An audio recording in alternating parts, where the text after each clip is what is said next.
lands vertically. This is a long thing where, again, the payload's going to slide down the tube. They're giving the tube as far as possible. This is 2 car washing sponges with the payload in the middle. That worked. Actually, that one's, sorry, this one as well, but still there's a system that just had bits of foam that was actually, you know, they got it the right sort of foam that it actually protected the payload. This one's got a big disc on it. You can see it dropping that acts to slow it down, but not in a way that it will get caught by the wind like the parachute would. This one here pops out some 3D printed fins and spins as it falls. It looks really impressive.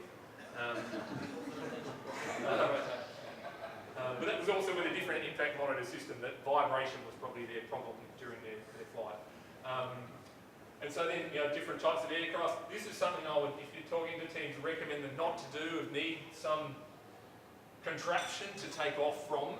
Like, you know, their payload is sort of too big, so that they've got some paper cups under the legs of their aircraft to take off from. So it sort of looked okay when they took off, and the paper cups blew away as they, you know, took off into the sky. But it meant they couldn't land with that payload again. If they had a problem releasing the payload, it was then extremely difficult for them to land. So teams like this one here, the payload's on a cord, and so they can sort of land with a manoeuvre, in that they can land, touch it down first, and then sort of land to the side. So they can still land with it attached.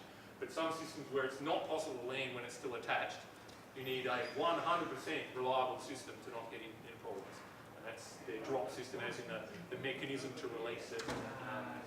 Is never going to be 100% reliable. You'll also see that, you know, this is a Dji Phantom. A lot of these others are custom built. Pretty much all the others are custom built aircraft.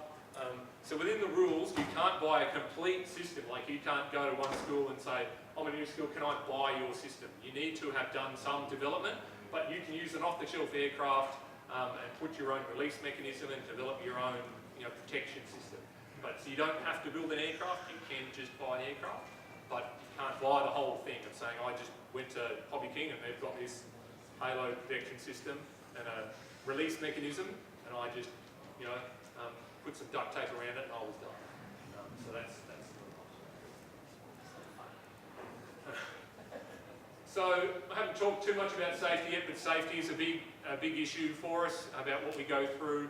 You know, we have our scrutineering processes. There's always going to be a scrutineer standing with the students when they're flying.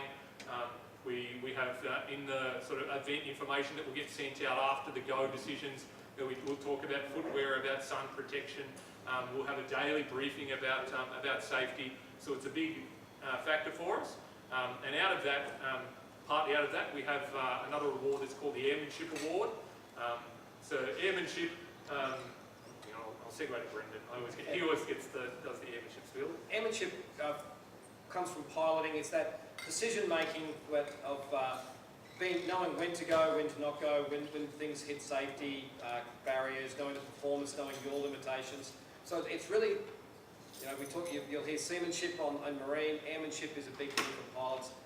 And what we're trying to do there is looking for teams that are going through good aeronautical or aviation-based decision making.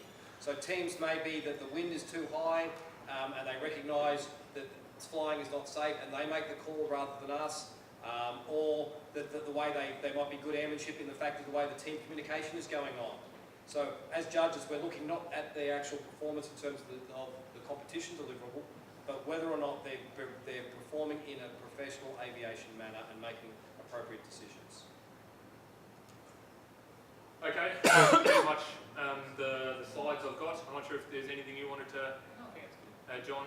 And so I think we could probably go to morning tea. Actually, we'll go to another section for questions where questions throughout, but is any questions or immediate feedback you'd like to sort of talk about in the open?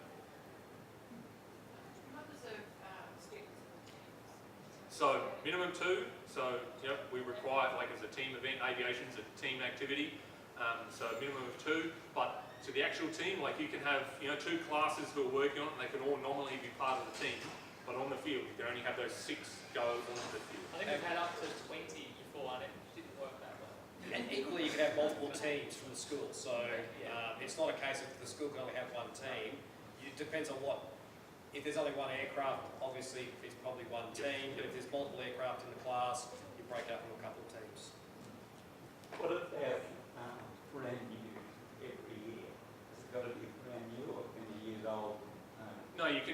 use old components. Can't get one from last year. Well, if you come along with a drop, if everything looks identical to last year, yeah, that may raise some questions. It's hard for us to really assess that in terms of, you know, if someone changes the colour or something, how can we, there's a limit to how much we can tell. We don't have the solutions of last year, so it's hard for us to judge that in its entirety. Generally, schools that participate a lot will come up with common solutions, and that you can see an evolution through the year, but each team, the team themselves, tend not to want to do that. So Anthony's got some Well, points. you've allowed us to use the same platform. Yeah, So so they in don't terms put different things on it. Yeah, The that's tech document has to be different, so save money that way. yeah, but if you have exactly the same aircraft with exactly the same drop system and exactly the same release system, that's not really what we're after.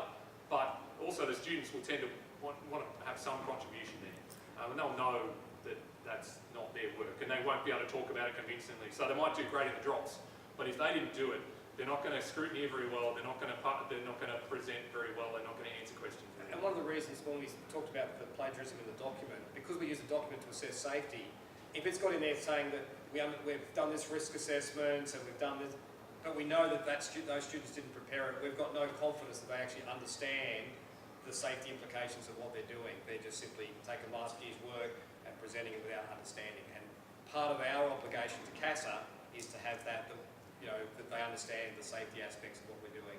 So I think from the competition perspective, the students should be doing something. They can reuse componentry, but it's their overall system that they've designed, and we have to see that they've at least understood the rules and the safety implications of what they're doing as well. But if you turn up with the same aircraft year on year, that's not going to be a problem. You can definitely use the same aircraft year on year.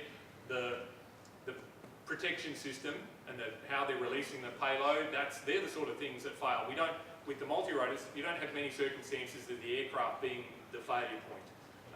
What doesn't work for the teams is their release mechanism, as in that I could have shown you videos of aircraft just flying over the hurdles, just repeatedly flying over the hurdles and not dropping anything because their release mechanism is not working. Or that they fly over the hurdles, it doesn't work, and then turning around and coming back for another turn, and then it releases. All of that, the protection system just lands on its side every time. It's a great system. If you drop it from here and there, it works perfectly. If you drop it from another 5 metres up, it lands on its side every time, and so it doesn't function. And so they're the things that don't work, and so they're the things that the teams tend to have to work on each year, rather than how am I going to put this aircraft together. But so saying, some competitors come along and that's what they want to do. They want to build their own aircraft. They want to use their own system. So. You're saying before there's no laser games or whatever between the Yep. hurdles. Is there a minimum speed there? It's just going to be a time, so we won't, it'll be someone standing well back. So again, because we've had the laser system for 2 years now, we know that someone can stand sort of 40 metres back from the hurdles with a stopwatch and be pretty accurate on the timing. So it's like a minimum speed. Yeah, so it's 20 metres, it's 4 seconds, so 5 metres a second average speed. But you can sort of come flying in and slow down, drop, and come out if you if you think you can do that. There was one team that used a autopilot, so his aircraft was flying. Basically, it was exactly 4 seconds that he came in the hurdles. He was just maintained the perfect speed and What we're trying to avoid is a team that just comes in, tries to hover over Joe, and they're spending a lot of time, they're trying to get that point where the person who can't see is looking down on the camera, and time is really critical for us. We find that to get everyone through and give everyone an opportunity. So by preventing that kind of operation, by saying no, you can come in, try and stop and move on, but you just can't keep waiting 5 minutes until the person decides to drop. the previous time we had that timing system, but and it was counting the time so that we could affect the scoring. So if you took longer, you had to get more accurate to get the same points. But as I said, that just added a layer of complexity for all of us that we don't need. Can you go through, if there's a 30-team limit but 60 or 100 still hypothetically applied, how you choose? So that document that the teams submit is how we judge how many teams get to come. And so the process is that we'll score all the documents, and then the first and then separate them into the groups of schools, so that We'll choose the best team from each school. And if there's 40 schools enter, it'll basically be the 30. We'll try and take from 30 schools. So sort of second teams from schools wouldn't get in. But as I said, that hasn't happened. If we got 60 schools entering, I think Jonathan would be pushing us to, Yeah, we'll probably change the number of days. These guys, It's highly unlikely. they could enter multiple teams from their school. Yeah. You may or may not get all those teams. Yeah, it'd be problematic if everyone entered like 5 teams from each school. And we Well, it wouldn't be problematic because that's where the system would come in, and that it would be the best. We favour the most number of schools, and when all schools were attending, then we'd get multiple teams from schools. it's not a problem we've had today. Okay. So we'd really like to hear some feedback on what works for you. So during morning tea or when we're in the outdoor session. particularly the timing. We want to know whether to do this on a weekend or not. The most common questions we get on Facebook are when you're doing it and when you're doing it. And then the second is where are you doing it? But when, we always ask when. The moment we finish, we'll be getting asked the next day when you're doing the next one. So we'd really love to hear your feedback so we can sort of publicise that. Well, the reality is in the schools with the calendars, we are so stuck from day one.